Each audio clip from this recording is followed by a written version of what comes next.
Hello, and welcome to the Disc Dungeon, where we put you on to musics and melodies in the deepest, darkest dungeons of your computer disk. I'm your co-host, Joe Dub, and with me, as always, Julian Valencia. And if there's one thing we love talking about, it's music.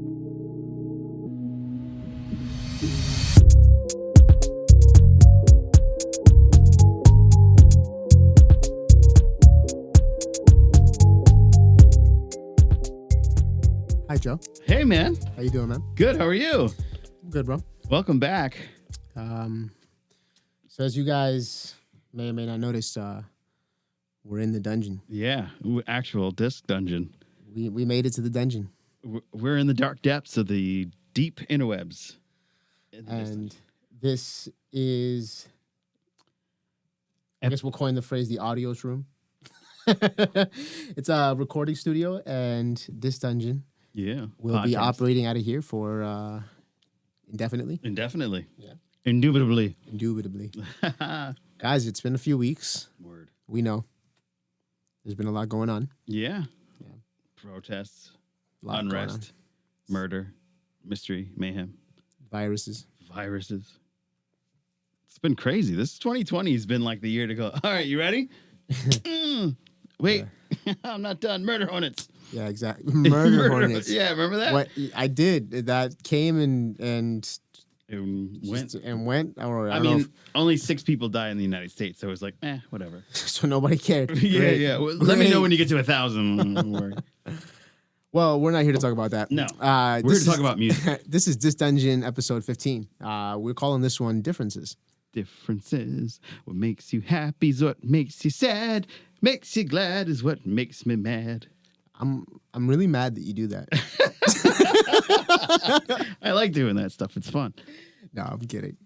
But okay, cool, man. So differences. Why do we name it Differences? You know, I think our albums that we gave each other last week were very different. Yeah. And you know, I think it also touches a little bit upon what's going on.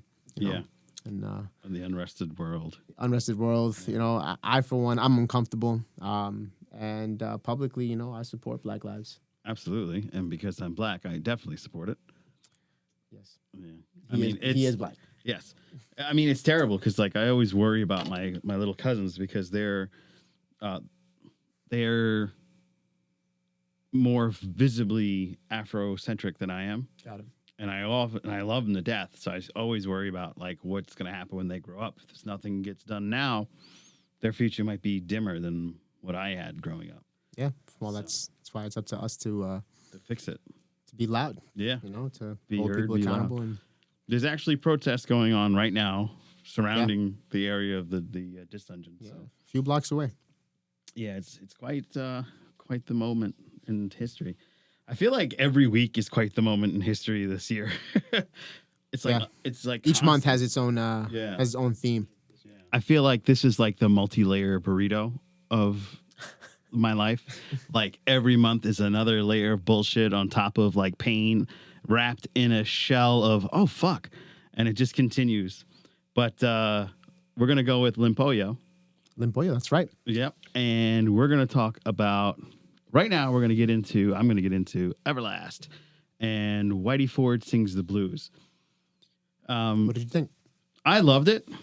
Definitely a bop. I remembered Ends from the VH1 days, and I remembered, like we discussed last time, I remembered What It's Like from the End of Days soundtrack, so that's kind of a double there. But the rest of the album I'd never heard before. That rap intro that paralleled the Fat Boys are back. The white boy is back. Yeah, it paralleled Fat Boys. You know that he never smoked crack. Yeah, that was great. That was a fun intro. It reminded me of some really happy moments.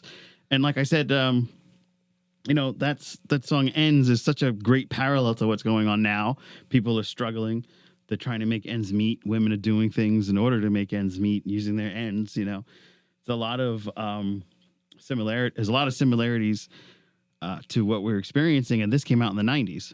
And it's quite amazing to find an artist that taps into the pulse of, you know, human suffering and then reiterate it, and you can go back and listen to that album. You remember whatever you were going through at your own specific time And it's like, hey, here we are again. You know, history doesn't repeat itself verbatim; it often rhymes, and here we are, experiencing some of that same chaos. So I love those two songs. There was another song I really liked. Of course, my notes are teetered off, but more or less, it's such a great album because he taps into so many different perspectives in the human existence, and it just hits the chords that are just so fitting right now. Yeah. So this was an album that I could get into because I liked EverLast way back when, but you know, it kind of some of the tunage, the guitar, and the It's predominantly a rap album. yeah, it is, but it still gets into some of those other elements, and even had the scratching like The DJ's like, yeah, frick it, yeah. And that was very reminiscent of Dive Deep that I gave you last episode. Well, yeah. that's what made me think of that song. Right, as I remember you saying that. So I like the correlation between that, and it also reminded me that the acoustic reminded me of the album I'm going to put you on to. It's Days of the New. Days of the New. Yeah, Okay. Touch, Peel, and Stand Touch, Peel, and Stand is the name of the album. is the name of the album. It's a self-titled Days of the New, their debut album. Okay. Also a band from the 90s. They came out around the same time. I think EverLast, maybe because the Arnold Schwarzenegger movie got a little bit more love, but maybe just hit the right chord because of what was going on. There was like a turn because the Enron was collapsing, the .com era was coming to a close, so people probably started to get things, and then World Trade Center happened and everything crashed. So, you know, people probably lean more on EverLast than they would have Days of the New. Days of the New is really exciting because there's no electrical instruments; it's all acoustic. So it's a very niche band. And I really enjoyed them in the 90s. It was something I listened to very often. I think they have 3 or 4 albums, and I had all of them when I used to have physical CDs. And they have a lot of great heavy lyrical songs, similar to EverLast. EverLast gets into so many different, so much fast lyrics that like it really, like I said, tugs on the soul, hits those heartstrings. So. Yeah, and it's old school hip hop too. Yeah. You know, he definitely pays homage to where hip hop started. Yeah, and he speaks clearly, which I really enjoy. Whitey for. Yeah. All right, so I gave you an album, Okay. and you got to tell me how you felt about that experience. Before I do that, what Okay. is your rating for this? Oh album? yes, ratings. Yes. Okay, so like I said, this clicked with me for music that kind of fits into our system. We have the 3. It's in the genres that I listen to, right? Because I remember some of this, and I guess I had to get a refresher once I re-listened to it. I liked how it was arranged. Everything was great. So you got a 9 for what I in my preference, right? Yeah. So you got a 9 there. You got a 10 for the arrangement because I love that the scratching, the guitar, and then he has like these melodies that are popping off in the background that I really enjoyed. So you got a 10 there. And then our last rating is vocals, lyrical content. Oh yeah, no, vocals, that's a 10. content, Yeah, that was a 10. So a 9, 10, 10. So A mathematician. So again, wait, just to remind everybody, last week you gave a 10, 10, 10. Right. That was crazy. Yeah. I actually still listen to that. It was so good. Yeah, that was the first one. That's the first perfect score we've given so Yeah. far. Okay, so you gave me Royksopp. Royksopp. That's the name of the band. Right. And the name of the album is The Inevitable End. So this is entrancing house electronic music. You know, this is music that you're gonna get shit done to.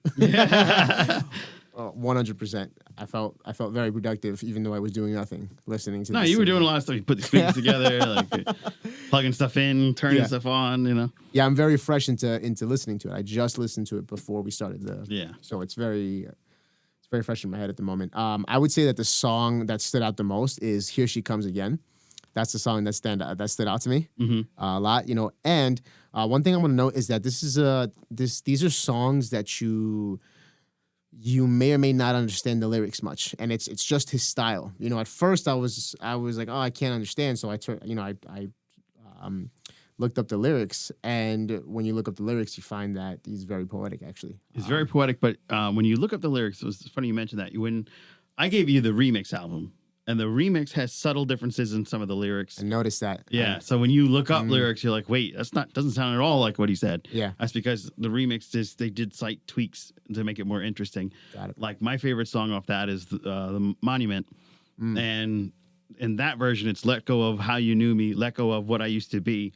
Just remember I did it all with love, which is, to me, I thought was some of the most touching. And the way that it's presented in that version in the remix, I think it's TIE remix, it just stands out more. Okay. The other version is cool, but I think this version, I even own the vinyl, as you saw, I went back in the old Casa de Dove. Casa de Pam. Casa de Pam or Casa de Dove. You're not supposed to get what he's saying. So no. That's an inside joke. Sorry. Don't even try. Well, yeah, just forget it. Joe Dove. But yeah, I love this remix album so much that I bought the vinyl on top of the digital. So it just goes to show how much I really appreciated this album. Yeah, and really after looking at the lyrics, that gave me a further appreciation of the music. I definitely was dancing. I was moving the whole time. I would say that arrangement, instrumentation, like the individual songs themselves are great, but because there was little movement in style or the drive of the music, yeah, it would have been a 10, but it's a 9 just because of that, for me at least. Okay. Vocals. I love when artists do that. You know what I mean? I like when artists don't give you everything, or you kind of don't have to understand, or you have to do a little more work to understand what they're saying. I like that. You know what I mean? I want to. It makes you dig into them a little more. Sometimes I want to make you work, guys, and I mean it's not. I'm not always gonna serve it to you in a silver platter. And so yeah, so I would give the vocals a 10. I would give the arrangement a 9. Ooh. I would say my preference is an 8. Oh. Because I like the style. I like the style of music, but I wouldn't be able to, like, this is an album I wouldn't be able to put on repeat. You know what I mean? These are like key songs that I'd pick. So that's 9, 10, 8. Yeah, it's still good. I mean, I think rarely do we see 7s. You know what I mean? Because at the end of the day, music is it's relative. Yeah. You know, it's what everybody takes away from it. Exactly. Yeah. So we know this is our opinion. Mm-hmm. And if you want to roast us, just comment and let us know. Yeah. I can take some super roast chat available for you to say, me. And then we have the regular comments in which I'll reply to you and go, me. Just so. In other words, just comment below. Yeah. Make it a love triangle, you know? Cool, man. So I'm not gonna tell you what song I'm putting you on yet. You're gonna do this to me again? You're gonna make me? Yeah, I'm gonna. How do you keep an idiot in suspense? I'll tell you tomorrow. No, I'm not. I'm gonna tell you before the show's done. Oh, okay. Gotcha. So we're entering our next segment, and this is Music Saved My Life. Mm-hmm. Music saved my life. Even though, so yeah.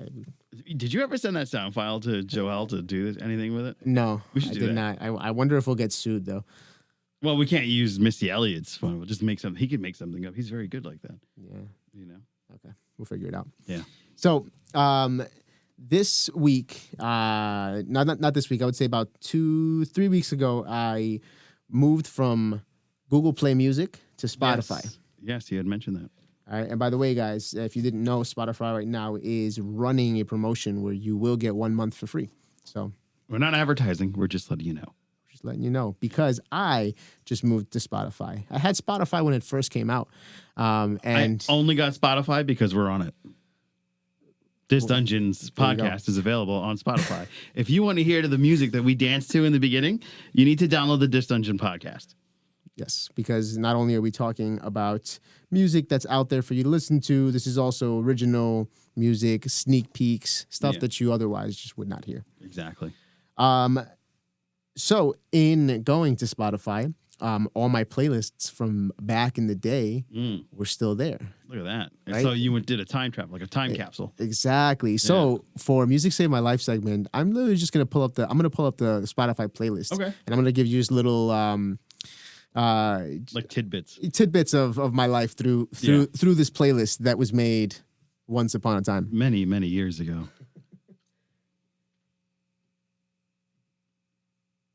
What you folks can't see is he's jamming in Spotify, and he has like 20 different like little tiles, and somehow he's all organized. I wouldn't go for it. You know, the way you describe that shows your age. How? I'm not that old. I'm only like 10 years older than you. But why do you speak like that? What are you talking about? That was perfectly good. Go for it. It's not because you're black. No. That's the white side of me. You could tell. Yeah. So look, we one of the first song that comes up is "Money Trees" by Kendrick Lamar. Oh wow. This Kendrick. song, this song itself, man, I threw dollars in the air dollars. I threw air dollars in the air so many times to this song. Oh. You know, because when this song was out, I was living with my roommate. I had just moved out. Was that Joelle? No, this was my friend Cynthia. She's my sister basically at this point. Yeah. She and I we moved to Yonkers. Oh. Yeah, we lived in Yonkers for a year. Ohio in the hills. 2011, 2012. Man, we had so many parties. Wow. This playlist definitely is reminiscent of those times. Of that time, yeah. Let me tell you, 2011 was harsh on my life, so I just try to forget it. 2012 was amazing. Oh, okay, cool. Yeah. Oh, that's great. That's the come up. Yeah, the come up, exactly. So nice. Yeah. If I keep going, "Bitch Don't Kill My Vibe" again by Kendrick. Man, how many? This song was on repeat like crazy in 2012. Yeah. Let me see. Let me keep going down the list. Ooh, we have "Lost" and "Monks" by Frank Ocean. Oh, remember that? Remember Channel Orange? Yeah. Mm-hmm. Yeah, man. Again, Frank Ocean was very much a staple of my playlists back then. Ooh, somebody I haven't listened to in a while is Miguel. He had this song called "How Many Drinks." Oh, and it's just like Miguel is this guy who he's got a Prince type of vibe, right? But a modern day Prince. That's what I'm putting you on to. Oh, got you. Yeah, okay, great. I think I happen to be a huge Prince fan too. So, ooh, okay. So this is like modern day. Yeah, not as My Morning Jacket type of. My Morning Jacket? No. Not My Morning Jacket. Just. Do you know My Morning Jacket? I think so. That's a rock. Evil Urges. That's more of a rock band, right? Well, Prince was one of the best guitar players that I could think of. Okay, so Prince has like many veins that he can jump into. So this song is a little more vocal centric. Okay. You know what I mean? Like the music. Just listen to the music is there. No, so I'll do that. So I'm gonna put you on to Miguel, and the name of the album is called Kaleidoscope Dreams. Oh, that sounds pleasant. Yes. That's going to be nice. And the thing about him is that the reason why I said Prince is because it's not only about the music that's similar, it's just the attitude. You know, like the attitude behind it, like, I got this, like, girl, I'm gonna, you know what I mean? Yeah. Like, in How Many Drinks, he says to this girl, you know, how many drinks does it take to take you home? So he's literally asking her, he's like, how many drinks? Like, what are you worth? Oh shit. Yeah, but he's doing it. He's doing it in like a swag way where you're like, wait, she might say yes. Yeah. Wait, what's going on? What do I do then? That's gonna be a fun listen. Let's see. Cool, man. Oh, I went through a Roots phase. The Roots. Mm-hmm. Yeah, man. You've heard of the Roots before? Of course. Yeah. Okay. Yeah. Gotcha. I saw some confusion for a second. I was like, no, he's got to know. No, it's because I'm trying to look at because it's so tiny and I tiny. don't have my glasses. So we need like bigger letters. Yeah, we need big monitors. Wait, this is the Joe Delt monitor. Well, it's big, so you can read it. You gotta have a big TV in the dungeon. Yeah, absolutely. But yeah, man, I went through a Roots phase, and I was listening to their more newer things at that point because in 2012 they had been around for a while already, right? So this was stuff this is stuff that they had released in 2010, 2011, and you know, it was pretty good. Yeah, it was pretty powerful still. Oh yeah. So ironically, 2012 is when I stumbled on Royksopp. And, yeah, but it wasn't like that. What you heard, it was his like original stuff. He's actually a Norwegian musician, and his work is very much in the vein of like craft work. You can hear it, and I almost want to say it's like Royksopp soup because it's there's so much of different influences in his music that you'll pick up when you listen to full albums. So if you guys haven't had a chance to hearing Royksopp, I highly recommend it. And EverLast, he reminds me of like that whole era of the end of the grunge movement and into the hip hop movement. I feel like that's. Oh, okay. Yeah, I feel like that's what happened. Like it's around that time. Yeah, it's around like when Eminem came out, and you know, it's like the Everclear went away, and then EverLast came in. You know what I mean? Like I feel like that's what happened at that time. and his real name is Eric, which I found to be funny because he didn't look like an Eric. He looks more like a Billy Joe or something. What do I look like? You, Julian. Oh, okay. Man, Actually, I was anticlimactic. Yeah, right. With the mustache and the goat, though, you look like a count, like Count Julian. Or Don Valencia. Don Valencia, yeah. Don Valencia, yeah. I got to get you some beeswax. Right? So you can do that, yeah. I can totally do that. I can do it already. Watch. It doesn't stay. Mm-hmm. Oh, but yeah, you can kind of. Yeah, I see it. If you get the beeswax, it'll stay. That looks cool. I wish I could do that. I don't grow a mustache, folks. I get this like side beard, and yeah. It's not you? No. Okay. Yeah. Again, it's red. I don't know how that happened. It's your beard is red. My beard is red. Yeah. That is so awesome. Actually, I think you should let it grow out now. A red beard. Yeah. Yeah. So, I mean that was I have a couple more playlists, but that was the hip hop playlist. And yeah, that was cool. There's some good shit on there. Yeah, and Miguel is definitely something that you're gonna enjoy. Yeah. Especially that album. Yeah. Joe. Yes. I think we're heading into our third segment. We are. Okay. That would be behind the beat.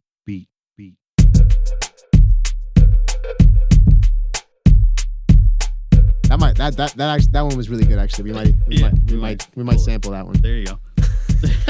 So if you've been watching the shows, you realize that every week we kind of make a little variation of all the intros. Right. Until we find the one, we will not stop. But you definitely should listen to the podcast because there's music that comes behind two of those.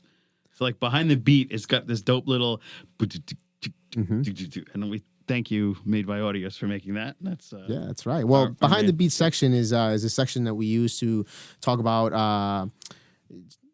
ongoing projects. If you didn't know yet by now, on the 15th episode, I am part of a company called Audios. Audios is comprised of, we have an audio engineer, Joel. We have a musician galore, bearded god, right? Like he's got a dope beard. Exactly. Yeah. Henry, and yours truly, Julian. We came together to form a company called Audios, and we produce music, we develop artists, and as of recently, we have our own location now. Dope location. We're in Brooklyn, 84 Withers Street. So if you're around, if you're not around, if you're looking for somewhere to get your production done, to record your next track, if you need an EP done, if you need some instrumentation, guitar, bass, drums, keyboard, we pretty much do it all. So it's an encompass-all organization prepared to take you to the next level. Yeah, and if you want to keep up with us, just go to @madebyaudios.com and say hello. But this week and last week, since this has been 2 weeks since our last episode, it's been pretty much about the logistics of this move, man. We're in the space now, which is great. We've furnished part of it. We still have a little more to go. We're really we're really happy with the size. We have two segments in this audio in this studio. We have the first room, which we call the guest room. So it's already kind of decked out, but when it's fully decked out, you're gonna have an Xbox in there. You're gonna have an iPad in there. You're gonna, there's gonna be amenities such as coffee, tea, snacks. You'll be able to record from that room as well if you are still quarantined and you want to limit your exposure. 100%, we stand behind that. And the second room is our control room, which is where we're here right now. Mm-hmm. And the control room is where we're gonna mix, where we're gonna work, where we will record your vocals as well. We have the drum set up, and towards the back of the room, which is why today you're seeing us in this very dark, ominous way. We will be creating a podcast station. Ooh. So this will be specifically for live episodes. Yes. So if you're watching episode 15 now, just understand that this is a pivotal moment in this dungeon history. Indeed. And only good things from here. Yeah. Sky's the limit. Yeah, man. I mean, and aside from that, in terms of projects, we have a couple things going on. We're definitely standing in solidarity with our Black people. Mm-hmm. We are working on recognizing the Black LGBT community artists that we specifically work with, which is basically 90% of the people that we work with, which is beautiful. Yep. Which again, we Black Lives Matter and our arms are open. Yep. And yeah, what I mean, aside from that, man, I've been feeling the juice. I'm in my zone right now, and I've been cranking out some beats, some instrumentals that I heard you on Instagram Live, cranking out something that was very haunting, and I love like haunting tunes. Yeah, and so I'm looking forward to hearing what you're doing with that. Yeah. I don't know. I'm in a interesting space right now. I think I took a few weeks from actually producing full time, and now that I'm in it, I'm very grateful for that pause. Awesome. Yeah. So like I said, guys, just watch out for the Black Lives Matter. What do I call it? Tribute or just essentially how spotlight on Black Lives. Exactly. And Black artists that you're working with. Yeah. And of course we're gonna do it. We're gonna do it through art and music. That's awesome. Yeah. I'm looking forward to that. I know Isnate's gonna be featured, right? On this particular project, not, but actually, thank you for mentioning it. Isnate and I and the other artists from the music division in Mount Vernon, we are definitely on that same wave. And we are not able to say anything yet until it's fully solidified, but there'll be an event happening soon. Okay. And, awesome. And actually in Mount Vernon. So if you're from Westchester, keep an eye on that. In my next episodes, I'll be going into more detail. Awesome. Can't wait. Westchester is my old stomping grounds, and Mount Vernon is my old hood. So, can't wait to see this come to fruition. That's cool. Like, dreams come true, fruitions, and little seeds that you pour water on, and it grows and it flourishes and it overtakes the world. That's the type of shit that I love. Okay, good. Yeah. For a sec, you sounded like a hippie. Yeah. Cool, man. Well, guys, thank you for listening to us. We have one more segment left, as always, and this is I'm gonna give this over to my man Joe over here. We bring you tricks of the keys. All right, so this is actually a nice segue into from Black Lives Matter into yet another protesting experience, and I have to make it dark for a minute because I'm gonna I don't remember. So I want to throw a big shout out to a TikToker named Josie, and I want to say her last name is Morgana, but Josie is basically an Italian TikToker that put me onto, isn't that funny? Bella Ciao. Bella Ciao, if you listen to the song, it sounds kind of like one of those romantic little Italian field songs that you're saying. It's literally translated as Goodbye Beautiful. And as you would listen to it, you would think, okay, yeah, it's this guy who's saying goodbye to his girl and he's going to come see her later or something like that. And it's not. It's actually an anti-fascist protest song. It started out as a folk song that was sung by the women in the paddy fields that were going through immense and excruciating, terrible working conditions. And they used to sing that to like help them get through it. And then later it became an anti-fascist anthem after World War II. So this song comes from like the late 30s, early 1940s during the World War II era. And it also was used as a theme in the Italian Civil War. And ironically, it's disrespectful to actually play that song now in Italy. So it's a lot of cool little tidbits about that particular song, Bella Ciao. I really enjoy it. My lady's music is actually similar. It's all European, and it's a lot of, accordion and vocals from not trained professionals, but just decent singers. And listening to that all come together, it's just very similar, and it strikes a chord because a lot of the songs that you're listening to that you think are just some sweet songs about something are actually quite political and have so much deeper meanings than what you think. And sometimes don't just Google translate a lyric because there's so much more. You look into the full song and you'll see a lot of inspirational work what these Italian ladies came together and did. And I've heard the song before. You showed me the original version, right? I heard this song actually in a TV series. Oh, dope. Where in Spanish it's called La Casa de Papel, or as in Paper House? Spain they would say La Casa de Papel. Casa, yes. Right, and so they changed it to Money Heist here in the U.S.